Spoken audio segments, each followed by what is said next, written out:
A ceasefire is at hand in the war between Israel and Hamas. Word of the truce came tonight from Israel, and Hamas quickly agreed.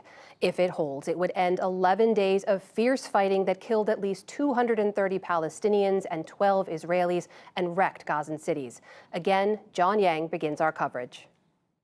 Israeli Prime Minister Benjamin Netanyahu's security cabinet approved the ceasefire in a late evening meeting, joining Hamas in accepting an Egyptian proposal for a mutual halt to hostilities without preconditions.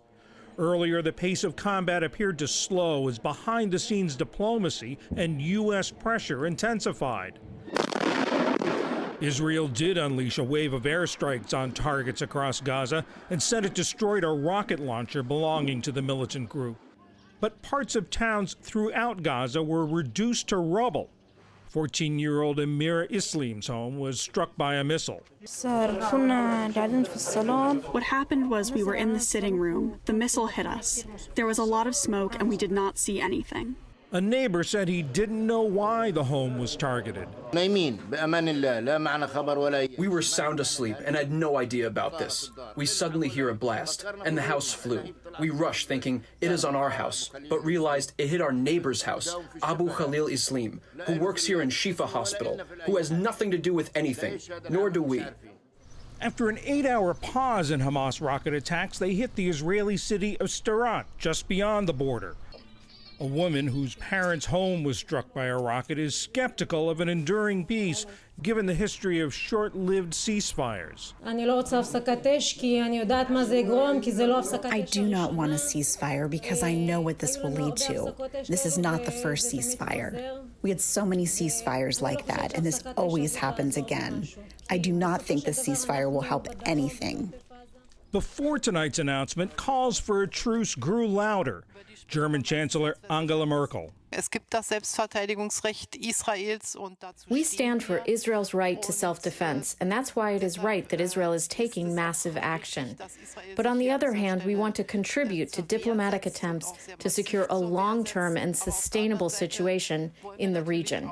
The World Health Organization called for a pause in Israel's bombardment to allow a convoy of COVID vaccines and other medical supplies. Inside Israel, opposition leader Yair Lapid lit into Prime Minister Benjamin Netanyahu. In a lengthy Facebook post, Lapid said that the army succeeded, the government failed, and that Netanyahu should have strengthened Israel's relationship with the United States, calling it a first-class policy failure. In Washington, those ties appeared to be fraying further among progressives.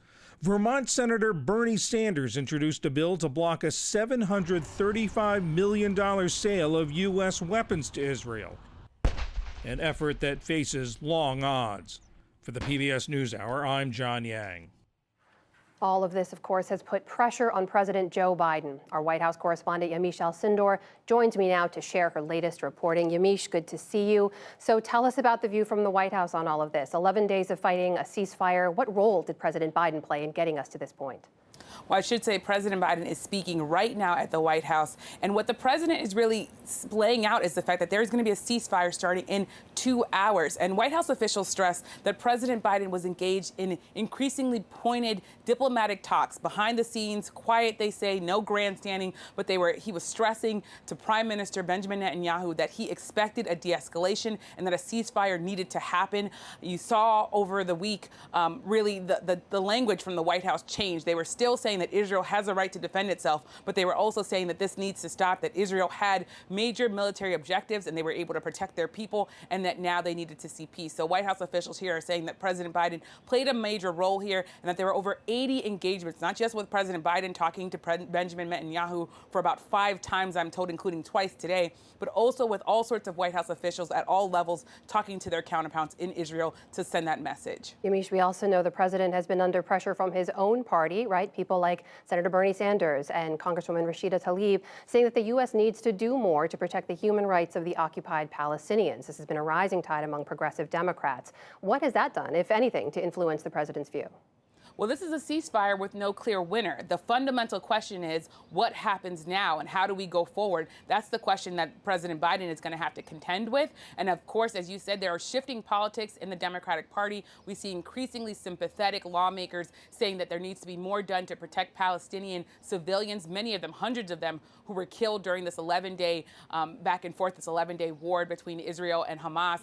That being said, there really are some big questions here for President Biden, but White House officials stress that because he used to be the chair of the Senate Foreign Relations, because he was vice president, that he brings the experience needed, as well as the long-standing relationship between him and Prime Minister Benjamin Netanyahu. They've known each other for decades, that will be what he's leaning on. But these politics in the Democratic Party are not, of course, just shifting on Israel. They're shifting on all sorts of other things, climate change, on Black Lives Matter, on policing and racial justice. All of those things are tied up into what happened here in the Middle East and the noise that we heard from both the Democrats as well as Republicans. It's also, of course, telling that Democrats, including Senator Bernie Sanders as well as Representative Alexandria Ocasio-Cortez, they introduced resolutions to halt an arms sale between the U.S. and Israel. And that tells you something about kind of how much Democrats are really willing to put the real teeth to what they're saying, to put action to this new sort of view of the Middle East. That said, I talked to White House officials who say President Biden has been working with the Middle East for a long, long time. He has long-standing ideas about how peace can be brought there, and he's going to be leaning on those issues going forward. Yamiche, we also know this was not necessarily the foreign policy priority the administration expected to field in this administration. They did not know, of course, in any way that this conflict would break out. What do you know about how within the Biden administration they were able to handle this as soon as that fighting did break out? Well, White House officials say this is why President Biden, they think, is the best president to be handling this, because part of being president, one official told me today, is that there are always going to be problems. There's always going to be chaos. This, of course, was not top of the priority when President Biden came into office. He was talking about COVID. He was talking about the economy. He was talking about racial justice. But here, the Middle East came, this conflict came not out of nowhere, but it was a surprising thing that he had to deal with early on in his presidency. And they tell me that this really shows that he's able to, in some ways, really juggle all of the things that are going on, including, of course, that unexpected gas pipeline attack that he had to deal with last week. So what they're saying is that this, of course, is now something that he's going to have to put on his agenda, something he's going to have to think through. His predecessor had all sorts of actions in the Middle East that in some ways increased tensions, some people feel, in this White House. And the president really is going to try to come and try to really have this kind of quiet, intense diplomatic efforts. They say it's a break from the way that his predecessor handled things, but he says that this is really the way that they think that they'll be able to get more done in the Middle East. Yamiche, as you mentioned, he has faced that increasing pressure from within his own caucus, not just on this issue, but on a host of other issues as well. We saw, of course, as well, when he was recently in Detroit, the Congresswoman Rashida Tlaib went and actively engaged him on this topic and pressured him to do more, for the U.S. to do more. Is there any sense that this could actually have a shift in the White House policy moving forward when it comes to the Middle East? Well, I've been talking to White House officials all day about that specific issue. Does the president feel like he's going to be pulled to the left by the people, including increasingly loud progressives like Rashida Tlaib, who are willing to make noise and to really try to say we need to have, as an American country, we need to have more support to Palestinian people? I was told that Rashida Tlaib brought up her grandmother and said that she was worried about her family, saying that the people really need to be worried about the civilians living in Gaza, and that Israel needs to really have a different tack toward it when the United States is approaching them. But White House officials here say that's not really what's going to change President Biden's mind. They say that it's going to be conversations. It's going to be talks with the prime minister. It's going to be one-on-one information that he gets from the prime minister to really understand what is at hand here and how he wants to approach this. They again continue to talk about the fact that he has been someone who's known Prime Minister Benjamin Netanyahu for so long, and that he will be looking at this in that way, looking at this as a lens, in some ways, a lens of an elder statesman who is now president.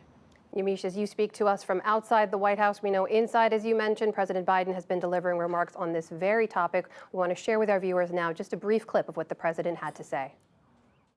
Folks, I've just spoken with Prime Minister Netanyahu. Earlier today, I spoke with President al-Sisi of Egypt.